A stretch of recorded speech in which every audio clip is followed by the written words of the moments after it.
Hey, what's up you guys? It's Dorothy and welcome back to my channel. If you are new here, thank you for stopping by. Don't forget to give this video a big thumbs up. Comment down below what you want to see in the future. Click that subscribe button and turn on my post notifications. That way you get notified every time we go into the next chapter of whatever book we are reading. Today we are reading Good Girl, Bad Blood, Chapter 4 by Holly Jackson. So let's get right into this video. This video may contain foul language and sensitive topics. If you do not wish to continue, please click off the video now. You have been warned. Alrighty, here we go. Chapter 4. Saturday. Pip tried to fight them. Her sinking eyelids, she felt fuzzy around the edges, little defined, like sleep had already taken her, but no, she really should get up off the sofa and do some revision. Really, she was lying on the red sofa in the living room, in Josh's place apparently, as he kept intermediately reminding her. He was on the rug rearranging Legos while Toy Story played in the background. Her parents must still be out in the yard. Her dad had enthusiastically told her this morning that they were painting the new shed today. While there wasn't much her dad wasn't enthusiastic about, but the only thing Pip could think of was the stalk of solitary sunflower painted near there. Over the dead dog's grave, it hadn't yet bloomed. Pip checked her phone. It was 5:11 p.m. and there was a text waiting on the screen from Kara and 2 missed calls from Connor 20 minutes ago. She must have actually fallen asleep for a bit. She swiped to open Kara's message. Been throwing up literally all day, and Grandma keeps trying to make me eat chicken soup. Never again. Thank you so much for coming to get me, XX. Kara's previous text when Pip scrolled up had been sent at 12:04 last night. Plop, where TFUI I Trifing finds and Floop grin heck me saved. Pip called her immediately, whispering from her bed, but Kara was so drunk she couldn't speak in full sentences. Not even half sentences, recorder broken up by cries or hiccups. It took some time to understand where she was. A calamity party. She must have gone there after the memorial. It took even longer to coax out what house the party was at. Stephen Thompson's, I think.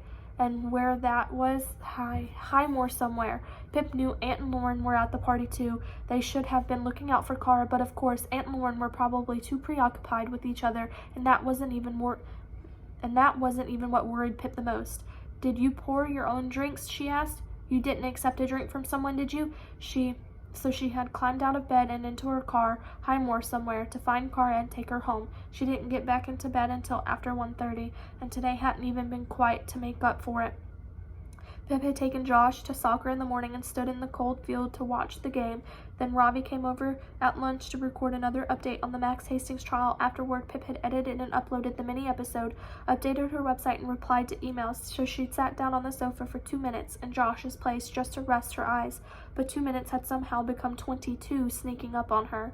She stretched out her neck and held up her phone to text Connor when the doorbell rang. For God's sake, Pip said, getting up. One of her legs was still asleep and she stumbled over it into the hallway. How many freaking Amazon deliveries does one man need? Her dad had a serious next-day delivery addiction. She undid the security chain to the front door, a new rule in their house, and pulled it open. Pip, it wasn't the Amazon delivery guy. Oh, Connor, hey, she said, fully opening the door. I was literally just texting you. What's up? It was only then that she noticed his eyes, the way they'd somehow looked both far off and urgent, too much white showing above him and below the blue. And even though Connor had a pink-cheeked, freckled face complexion, his face was flushed red, a line of sweat trickling down his temple. Are you okay? He took a deep breath. No, I'm not. His words cracked at the edges. What's wrong? Do you want to come in? Pip stepped back to clear the threshold. Thank you, Connor said, stepping past Pip as she shut and locked the door. His t-shirt was sticking to his back, damp and bunched up. Here.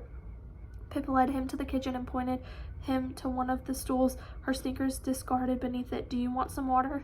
She didn't wait for him to answer, filling up the clean glasses on the draining board and placing it in front of him with a thud that made him flinch. Did you run here? Yeah. Connor picked up the glass with both hands and took a large gulp and spilled water over his chin. Sorry, I tried to call you and you didn't answer, and I didn't know what to do other than to just come here, and then I thought you might be at Robbie's instead. That's okay, I'm right here, Pip said, sliding onto the seat opposite him. Connor's eyes still looked strange. Pip's heart reacted, kicking around his chest. What is it? What do you need to speak to me about? She gripped the edges of the stool. Has something happened? Yes, Connor said, wiping his chin on his wrist. He parted his lips and his jaw hung open and closed, chewing the air like he was practicing the words before he said them. Connor, what? It's my brother, he said. He's missing. That is the end of chapter 4. I will see you guys in the next video for chapter 5. Bye.